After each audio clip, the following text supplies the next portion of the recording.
ये वाला सवाल आपको लास्ट टाइम दिया था, ये कर लिया था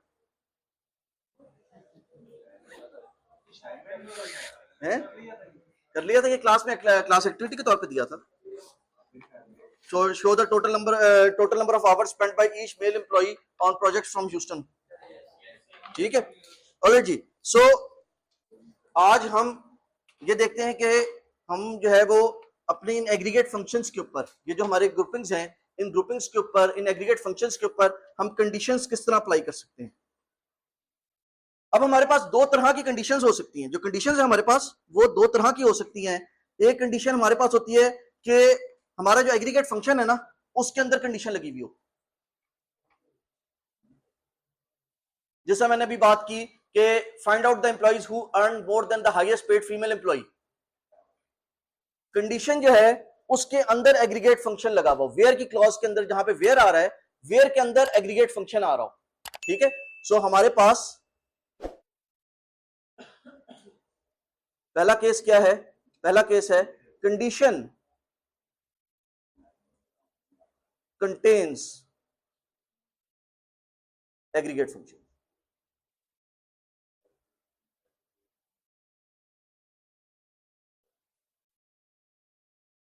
पहला केस है हमारे पास कि हमारे पास जो कंडीशन है उस कंडीशन के अंदर एग्रीगेट फंक्शन आ रहा हो।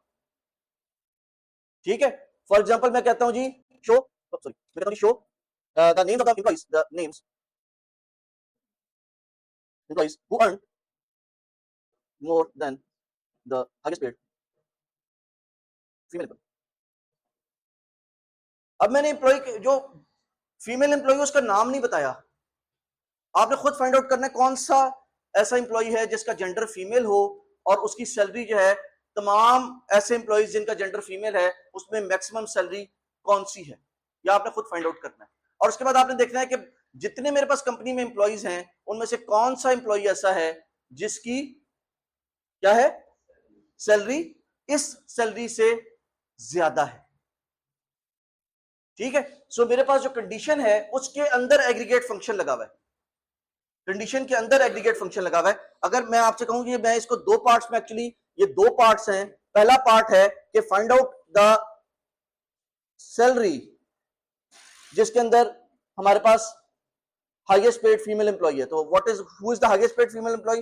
हाईएस्ट पेड फीमेल एम्प्लॉय, ये कौन है हाईएस्ट पेड फीमेल एम्प्लॉय? किस तरह निकलेंगे हम? यहां से सबसे पहले कहेंगे कि जी कौन है जिनकी सेक्स की वैल्यू फीमेल है, from the table of employee. ठीक है, और इसके अंदर से हम एग्रीगेट फंक्शन लगा देंगे कि इसके अंदर से मैक्स ऑफ सैलरी का कॉलम निकाल दो, सैलरी की वैल्यू निकालो, मैक्सिमम वैल्यू, इसमें से सैलरी की मैक्सिमम वैल्यू निकाल दो। So this would give me the highest paid female employ. ठीक है, highest paid female employees salary, इसको कहते हैं highest paid female employees, female employ की सैलरी कितनी है। ठीक है, हाईएस्ट पेड फीमेल एम्प्लॉय की सैलरी कितनी है, ये हमने यहां पे निकाल लिया। उसके बाद दूसरा आइटम हमने निकाला कि जो हमारे पास जितने भी एम्प्लॉय थे, जितने भी एम्प्लॉय थे उनको ज्वाइन करवाओ इस वैल्यू के साथ, इस ए के साथ। ये क्या था? Highest paid female employ salary, इसके साथ वो करवाओ। और इसके अंदर क्या करवाना है कि एम्प्लॉय के टेबल से जो सैलरी की वैल्यू है वो ज्यादा होनी चाहिए किससे? इस टेबल के सैलरी की वैल्यू से। अब आप ये देखिए कि मैं, क्योंकि मेरे पास ये जो रिजल्ट है, ये result it has to be a relation. जो भी मेरे पास रिलेशन अलजेब्रा का कोई भी ऑपरेशन है उसका रिजल्ट क्या होगा? एक रिलेशन होगा।